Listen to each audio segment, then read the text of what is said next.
ہم نے سورہ نساء کی اسٹڈی کی، اس کے بعد پھر ہم پوسٹ کووڈ کے جو ورلڈ اور اس کی ریسپانسبلٹیز ہماری کیا ہوں گی اس کو دیکھا، پھر آپس میں انٹروڈکشن بھی ہمارا ہوا۔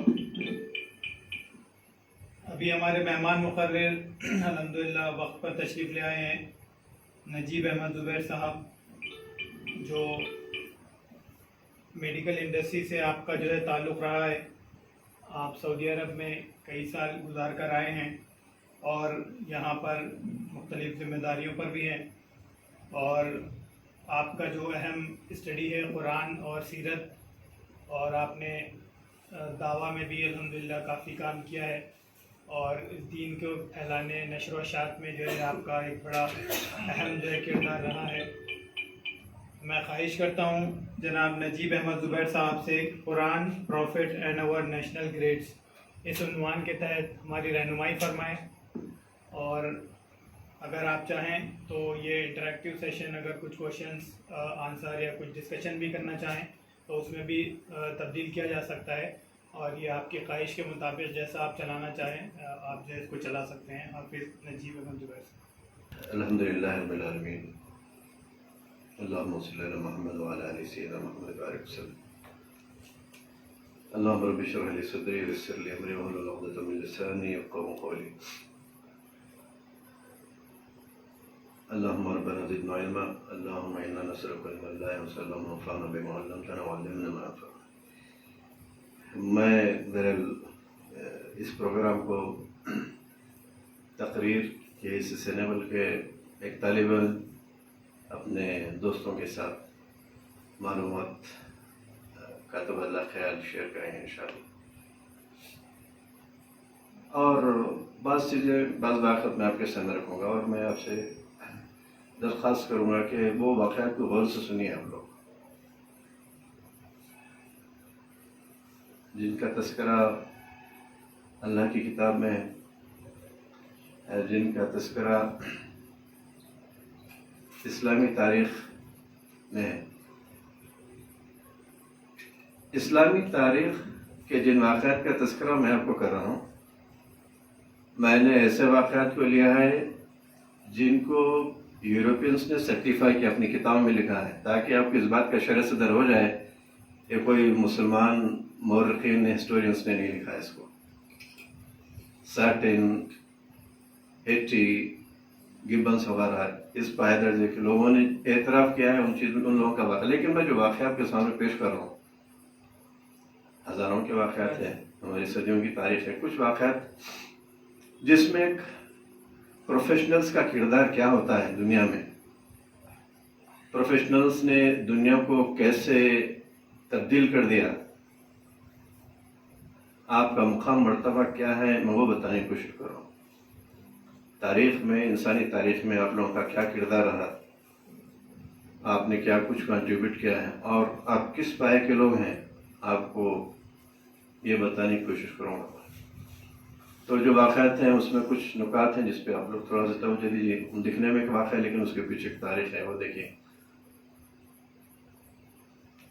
قرآن مجید کے ایک آیت سے ابتدا کرتے ہیں۔ اعوذ باللہ من الشیطان الرجیم، بسم اللہ الرحمن الرحیم۔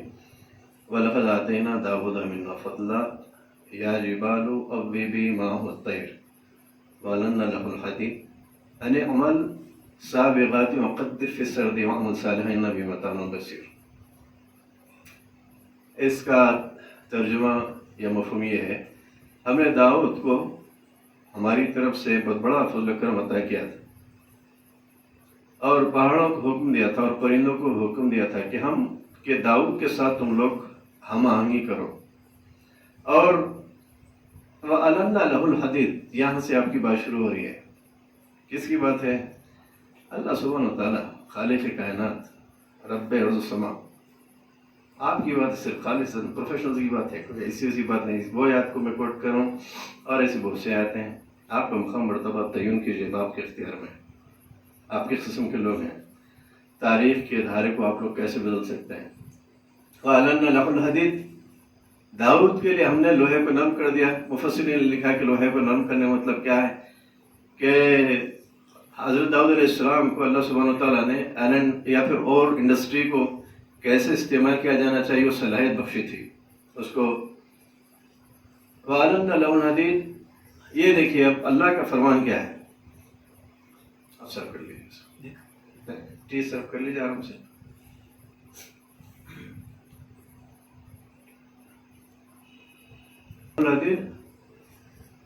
داؤد کو ہم نے، داؤد کے لیے ہم نے لوہے کو نرم کیا اس ہدایت کے ساتھ ان اعمل سابغات، کورس آف میل بنا. پیغمبر کو اللہ سبحانہ نے حکم دیا زرہیں جو عامر جنگوں میں بیٹل میں استعمال کرتے ہیں، ان اعمل سابغات وقدر فی السرد، کورس آف میل زرہیں بنا. اور یاد رکھے داؤد کہ اس پرفیکشن سے بنا کہ اس کے اندر ذرا بھی نقص نہ رہے. قدر فی السرد، قدر فی السرد علماء نے لکھا ہے کہ پرفیکشن کی طرح بالکل جس کے اندر ذرا بھی نقص نہیں رہنا چاہیے. کس کا حکم ہے؟ اللہ سبحانہ وتعالیٰ کا. کس کو حکم دیا جا رہا ہے؟ پیغمبر کو، اپنے وقت کے پیغمبر کو. قدر فی السرد وَاعْمَلُوا صَالِحًا، اور پرفیکٹ کام کرنے کی کوشش کر. عربی زبان میں عمل صالح کا مطلب ہوتا ہے کہ درست عمل کو عمل صالح، اس کو ہم اردو میں نیک عمل کہتے ہیں، چونکہ قرآن و سنت کی روشنی میں جو عمل ہوتا ہے وہ نیک ہوتا ہے. ورنہ غیر مسلم بھی پرفیکٹ عمل کرتے ہیں، عمل صالح ان کے پاس بھی ہے. یہ ایک آیت جو میں آپ کے یعنی اس بات کو رکھنے سے پہلے رکھا کہ ایک پروفیشنل کا مقام مرتبہ اللہ سبحانہ و تعالیٰ کی نظر میں کیا ہوتا ہے. پروفیشنلزم کس کو کہتے ہیں؟ پیشہ ورانہ یا پھر پیشہ ورانہ قیادت، پریسیشن مینجمنٹ، اس قسم کی جتنی اصطلاحات آپ لوگ استعمال کرتے ہیں، ہمارے دین میں کیا مقام ہے؟ ایسی بہت سے آتے ہیں. یہ خالصتاً عبادت ہے، خالصتاً عبادت ہے، چونکہ ہماری نیت دوسروں لوگوں کی نیتوں سے مختلف ہے، اس وجہ سے عبادت ہے. عبادتوں میں بھی بڑی اہم عبادت ہے. آگے کچھ واقعات اب آ رہے ہیں آپ کے سامنے، دیکھیں گے کہ کتنی اہم چیز ہے، آپ کا مقام مرتبہ کیا ہے. ہسٹری میں آپ کن ناموں سے آپ کو یاد رکھا جائے گا. اللہ سبحانہ تعالیٰ کے پاس میزان عدل جب قائم ہوگی تو آپ کے رائے، آپ کے مشورے، آپ کے کنٹریبیوشنز اسلام کے غلبے کے لیے، مسلمانوں کی بقا، ان کی سروائول کے لیے آپ کے جو مشورے تھے کیسے تولا جائے گا. اس سے پہلے کچھ بنیادی باتیں ہم لوگ کر لیں گے. پروفیشن ہوتا ہے، پروفیشنل بنتا ہے آدمی. کچھ باتیں ہمارے ذہن میں ہونی چاہیے کہ اسلام کی اس عظیم الشان تاریخ جو ہماری اللہ تعالیٰ کی کتاب پاک میں جس کا ذکر کیا گیا، سنت کے اندر بہت سے واقعات ہیں. ہمارے سامنے دنیا کے جب واقعات آتے ہیں تو دنیا کے جو ممالک ہیں، خاص طور پر یورپین کنٹریز، بڑے شاطر لوگ ہیں، بڑے شاطر لوگ ہیں. انہوں نے ہمیشہ ہر پروفیشن یا پھر ہر قابلیت کے پیچھے کسی یورپین کے کیریکٹر کو، پھر کسی یورپ کے بڑے آدمی کو نام سے منسلک کر دیا اس پروفیشن کو. کیمسٹری ہے، میڈیسن ہے، انجینئرنگ ہے، فلاں ایسٹرونومی وغیرہ سب. جھوٹ کا پلندہ، جھوٹ کا پلندہ میں بتا رہا ہوں. خدا کے گھر میں ٹھہر کے میں بتا رہا ہوں. آپ بعد میں کتابوں کے ریفرنس دوں گا میں. ایسا نہیں کہ ان میں سے بھی کچھ لوگوں نے کام نہیں کیا. جس بنیاد پر انہوں نے سائنس کو ترقی دی ہے وہ مسلمانوں کی دین ہے، مسلمانوں کی دین ہے. بڑی طویل تاریخ ہے ہماری. ہم مسلمانوں کی بدقسمتی یہ رہے کہ ایک معصوم بچہ جس کے پاس ہیرے جواہرات ہیں، اس کے آباء و اجداد مرنے کے بعد وہ بیچارے کو معلوم نہیں کہ یہ کیا چیز ہے.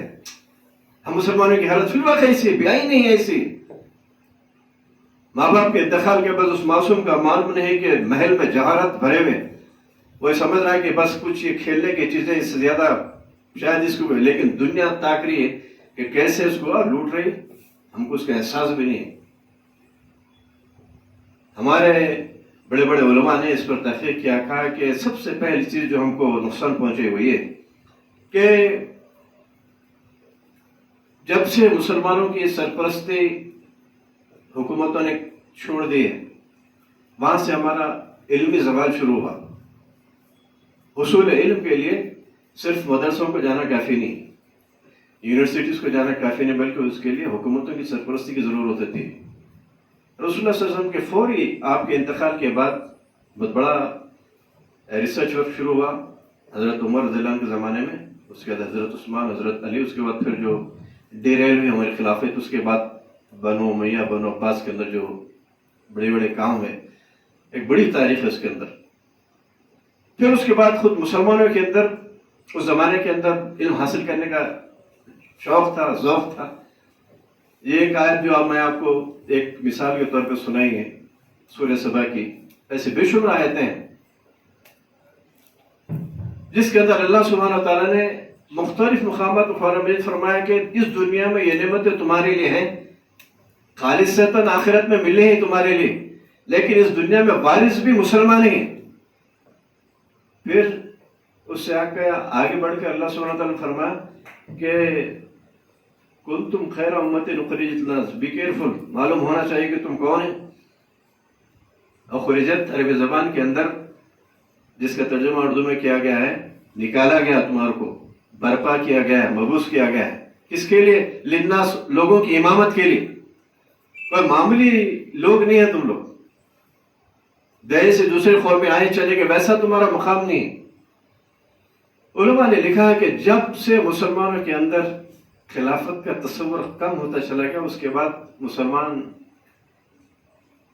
ہر شعبوں میں پیچھے ہوتے رہے، اور اس کے اندر خاص طور پہ ہمارے سیاسی زوال میں ہمارے پروفیشنلز کی غفلت کی رول ادا کی. ہمارے پروفیشنلز، جب آپ پروفیشن کی بات کرتے ہیں تو ہزاروں پروفیشنز ہیں، علم سے دور ہم ہوتے چلے گئے. بہت سے فیکٹرز ہیں، ہماری بھی غلطیاں ہیں، دنیا والوں نے بھی ہمارے ساتھ ظلم کیا ہے. ایک تاریخ کو دوران پھر اس کے بعد ہمارا مقام متعین ہوگا، اس کے بعد پھر ہم طے کریں گے کہ ہم کو کرنا کیا ہے. اور ایک چھوٹے واقعے سے میں اپنی بات کی ابتدا کرتا ہوں. یہ واقعے کو آپ غور سے سنیے. محمد بن زکریا رازی، آپ نے نام سنا ہے، 19ویں صدی کے بہت بڑے سائنسدان تھے، بہت کچھ انہوں نے کام کیا ہے. اس شخص کے برتھ ڈے یورپ کی یونیورسٹیز میں منائی جاتی ہے، ہم کو پتہ تک نہیں. زکریا رازی کے برتھ ڈے یورپ کی یونیورسٹیز میں منائی جاتی ہیں. اس آدمی کے بہت سے، ویسے بہت سے اور لوگوں کی بھی، لیکن ان کی تو خاص طور پر ریزس یا ابو بکر جو وہ لوگ کہتے ہیں اپنی زبان کی. بڑی عمر 30 سال کراس کر دی، 40 سال کے قریب تک یہ لوگ دوستوں میں پھرتے رہے. راضی ایک دھن سوار تھی، کسی نے کہہ دیا نوجوان سے کہ یہ بیکار ہے محنت کرنا وغیرہ، سونا بناؤ، گولڈ. دھاتوں پہ تجربے کے مختلف آنکھیں چلے گئی، اندھے ہو گئے، تقریباً اندھے ہو گئے، تقریباً اندھے، آنکھ بھی نہیں تھی، جو اندھے ہو گئے. لوگوں نے مشورے دے کہ فلاں ڈاکٹر کے پاس، طبیب کے پاس گئے. اس نے کہا کہ آنکھیں ٹھیک کروں گا لیکن 500 گولڈ کائنس کی ضرورت ہے، اس کے لیے علاج بڑا ہے. پے کرے، بڑی مشکل سے مال جمع کیا، علاج ہوا، آنکھیں بھی نہیں واپس آئی. جب جا رہے تھے تو اس طبیب نے کہا کہ راضی سے، راضی اپنی بیوقوفی سے بہت سے تم نے وقت زندگی کا ضائع کیا. دیکھو جس چیز کے پیچھے تم جا رہے ہو وہ بیکار ہے، فضول ہے. میری طرف دیکھو، 500 سونے کے کائنس میں تم سے لیا اور تمہاری آنکھیں واپس کیا. زندگی میں ترقی کا راز ہے ہنر اور ہنر. اس نے کہا، اس طبیب اس ڈاکٹر نے کہا آپ کی بات ہے، پروفیشنلز کی بات ہے. جوئے شیر لانا یہ پروفیشنلز کا کام ہے. پروگرامرز میں ایک پروگرامر کا ایڈ ہونا کوئی بڑی بات نہیں ہے. دنیا کی بڑی کمپنیز کے اندر ایک جاب حاصل کرنا کوئی بڑا، آپ کا مقام الگ ہے. اللہ سبحانہ و تعالیٰ نے آپ کو کسی اور مقصد کے لیے پیدا کیا. اس طبیب نے کہا دیکھو راضی، تم نے جو کچھ زندگی گنوا دی ہے اس کے اندر فضول کاموں کے اندر ہنر حاصل کرو، ایسا ہنر جس کو کوئی چیلنج نہیں کر سکتا.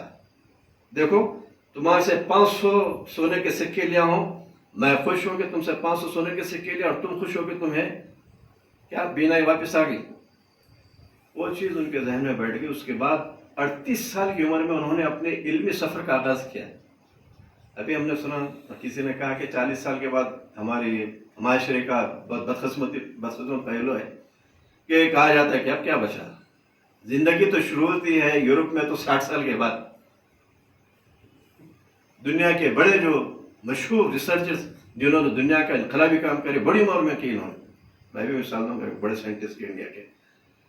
ایک واقعہ کو تھوڑا نوٹ کرے، بعد میں بڑھتے رہیں گے اس پہ. آپ اس کے اندر کچھ نکات آپ کے ذہن میں آئیں گے، کچھ اور بات کروں گا میں آپ کے ساتھ. واسکو ڈی گاما کا آپ نے سنا ہے نام، انتہائی شریر گندا انسان. اس مسجد میں کم از کم اس کا نام نہیں لینا چاہیے، واسکو ڈی گاما کا. اس کا تذکرہ میں بعد میں کروں گا. ابن رشد کا کرتے ہیں پہلے. ابن رشد کا نام آپ نے سنا ہوگا، بہت بڑے آدمی تھے، بہت سے فیلڈز میں انہوں نے کام کیا. پہلے ہمارا مقام متعین کرنے کے لیے ہماری تاریخ کیا تھی اور آج ہم کیا ہیں اس کا تسلسل ہونا چاہیے. کسی آپ ڈریوڈین سے آپ یہ نہیں کہہ سکتے کہ تو ہندوستان کا بادشاہ بن جا، اس کی تاریخ نہیں ہے بیچارے کی. یہ بیچارے کا سن کے کوئی، وہ لوگ محکوم رہے. آرین کے کسی بچے سے، لاٹھور بچے سے آپ کہہ سکتے ہیں کہ تم لوگ اصل میں ڈاکو ہو، ایسٹرن یورپ سے آئے تھے لوٹتے ہوئے، اب تمہاری حکومت کی حکومت حاصل کرو، تو یقینی طور پر پھر وہ حکومت حاصل کر سکتا، کیونکہ ان کے آبا اجداد کا پیشہ یہ تھا کمزور اقوام کے پر ظلم. ان کے خون. مسلمانوں کا تعلق اگر ہماری سنی تاریخ سے نہ ہو، اپنی اللہ تعالیٰ کی کتاب پاک سے نہ ہو، انبیاء کا ذکر کیا، میں کسی عام آدمی کا ذکر نہیں کیا. وَأَلَنَّ لَهُ الْحَدِيدِ أَنِيمُ الْسَابِغَاتِ. اے داؤد اپنی سلطنت کو وسعت دینے کے لیے، غلبہ دین کے لیے، دنیا میں نظام عدل کو قائم کرنے کے لیے، انیم السابغات، جنگوں کے لیے تو ہتھیار بنا. کورس آف وے کا مطلب بھی نہیں کہ خالی زیریں بنائے، کہ اشارے کی نہ کہ موٹی بات کہی ہے. انڈسٹری کو ڈیولپ کر. انڈسٹری بھی ایسی جس کے اندر پرفیکشن ہونا چاہیے. یہ میسج تھا اس کے اندر. ابن رشد کی بات کرتا ہوں میں. یہ شخص جو ہے ڈریپر وغیرہ یہ ہسٹورینس ہیں، انہوں نے ان کا تذکرہ میں آپ کے سامنے ان کی بات کروں گا. انہوں نے زمین کے متعلق، جغرافی کے متعلق کافی کام کیا ہے. زمین کے نقشے بنائے، مختلف نقشے بنائے. ان کے زمانے میں جو کام ہوا ہے، آج کی تاریخ، یورپ کی مسلمہ تاریخ میں اس آدمی کو بہت عزت کی نگاہ سے دیکھا جاتا ہے، رسپیکٹ کی جاتی ہے. زمین کی پیمائش کی بہت کچھ کیا انہوں نے. ابن رشد کی بہت بڑا ریسرچ ہے. زمین کو پھر جب میجر کیا گیا تو آج کی ماڈرن ہسٹری میں 151 کلومیٹر کا فرق ہے. تصور کر سکتے ہیں آپ. نہ سیٹلائٹ، نہ ریڈر، نہ یو وی، نہ کوئی اور چیز، نہ لیزر، نہ کچھ، نہ کیا. مسلمانوں کا مقام مرتبے کی بات کروں گا، ہمارے آبا اجداد کی بات کروں گا. اور پورچوگل یعنی پرتگال جو ہم کہتے ہیں، پرنس ہنری کے زمانے کی بات کروں گا. ان کے ریسرچ کی بنیاد پر واسکو ڈی گاما نے اپنا بحری سفر شروع کیا. اس کے پیچھے پوری بہت بڑی اکیڈمی تھی پرتگال کی، اور اس کے اساتذہ پرنس ہنری نے پورے مسلمانوں کو رکھا وہاں کی. ڈین سے لے کر بڑے پروفیسر جو تھے پورے مسلمان تھے. عرب مسلمانوں کو لے کے آؤ. نقشے مسلمانوں کے پاس تھے، زمین کے نقشے مسلمانوں کے پاس تھے. اور پرتگالیوں کو جب مسلمان اور دنیا کی خبر گیری کرنے کی اور پھر دنیا میں امامت کی خواہش پیدا ہوئی، ان کے لیے ضروری ہوا کہ سمندر کا راستہ، سمندر کے بغیر سمندر کے پانیوں مہارت کی بڑی چیز حاصل نہیں ہو سکتی. بہت بڑی اکیڈمیز، انہوں نے یونیورسٹیز بنائے، مسلمانوں کو ہائر کیا. اس میں ابن رشد کی کتابوں کو وہاں پہ پڑھا گیا. پھر اس کے بعد وہاں کے لوگوں کو جب قابلیت پیدا ہوئی تو اس نے اپنے بحری سفر کو شروع کیا.